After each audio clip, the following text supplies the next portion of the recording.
बंगाल का चुनाव आधे मुकाम तक पहुंचने वाला है। 10 अप्रैल को चौथे दौर का मतदान है। आज चुनाव प्रचार का आखिरी दिन है। आपको बता दें कि आज आखिरी दिन ममता और योगी आदित्यनाथ, जेपी नड्डा का धुआंधार चुनाव प्रचार है। लेकिन चौथे दौर आते आते जिस तेजी से धर्म के नाम पर गोलबंदी की कोशिश हो रही है, उससे साफ है कि जंग कितनी तल्ख रहने वाली है।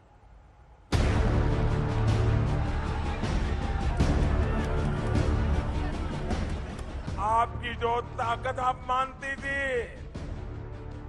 वो मुस्लिम वोट बैंक भी आपके हाथ से निकल गया है। বাংলায় হিন্দু মুসলমান ভাগ করতে না চান সংখ্যালঘু ভাই বোনেরা আমার, ওদের একটা ভোটও দেবেন না, ওদের একটা ভোটও দেবেন না, ওদের একটা ভোটও দেবেন না। दीदी, इसका मतलब ये होता है कि आप चुनाव हार रही हो। न भ्रष्टाचार पर प्रहार, न विकास पर वायदे,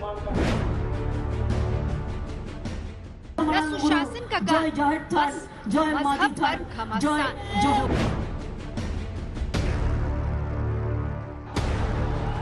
पश्चिम बंगाल में चौथे दौर का मतदान आते आते तरक्की को बड़े तरकीब से टरका दिया गया और धर्म पर धुआंधार रफ्तार बढ़ गई, इधर से भी और उधर से भी। হিন্দু মুসলমানে ভাগাভাগি করার চেষ্টা করছে আর মুসলমান ভোটটাকেও ভাগ করার চেষ্টা করছে।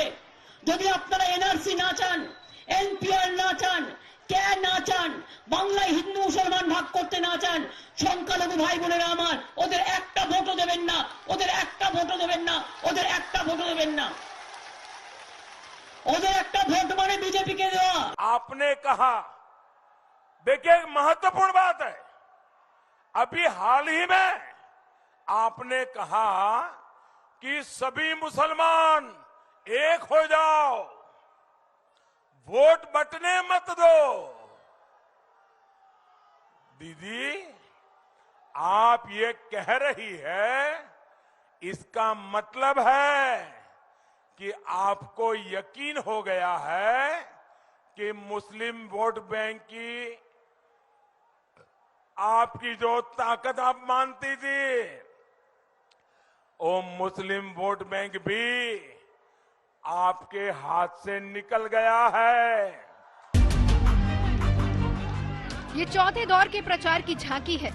ममता बनर्जी खुलकर मुस्लिम कार्ड पर आ गई हैं, तो प्रधानमंत्री नरेंद्र मोदी ने भी कहीं पे निगाहें, कहीं पे निशाना वाले अंदाज में जवाब दे दिया। ये चुनाव का वो दौर है जहां बीजेपी की तरफ से योगी आदित्यनाथ को पिच पर उतारा गया। योगी जी ने मजहबी मिजाज वाले मैदान में तबियत से बल्लेबाजी भी की, तो गृह मंत्री अमित शाह के हमले भी मुस्लिम तुष्टीकरण पर ही केंद्रित रहे। तृणमूल की नेता ममता बनर्जी का फ्रस्ट्रेशन उनके भाषणों में, उनके वक्तव्यों में और उनके बिहेवियर में, तीनों दृष्टि से उजागर हो रहा है। ये फ्रस्ट्रेशन बता रहा है कि भारतीय जनता पार्टी का विजय हो रहा है। समाप्त करने के लिए मात्र 28 दिन बाकी हैं और 28 दिन के बाद टीएमसी के गुंडों को जहां पहुंचना होगा वहां पहुंचाने का कार्य किया जाएगा।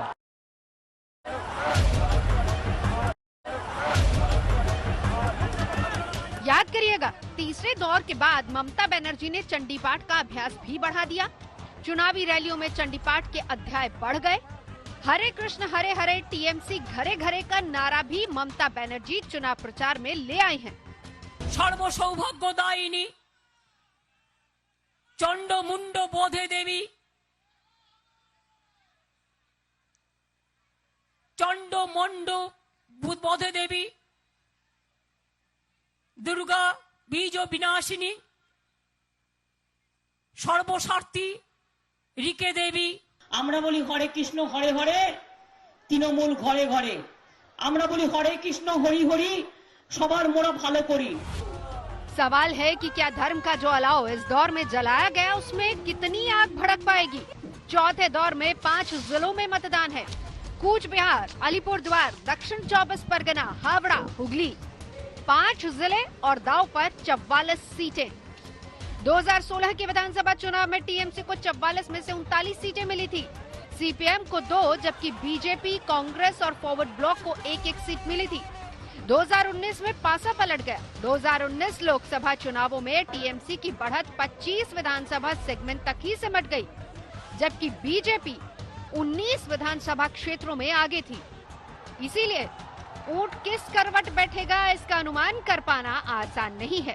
दोनों ओर से तलवारें लहराई जा रही हैं, लेकिन ये दौर इस लिहाज से भी अहम है कि इस दौर के साथ ही आधी रेस खत्म हो जाएगी। बंगाल का जनादेश काफी हद तक ईवीएम में कैद हो जाएगा। कोलकाता से अनुपम मिश्र के साथ प्रेमा राजाराम, आज तक।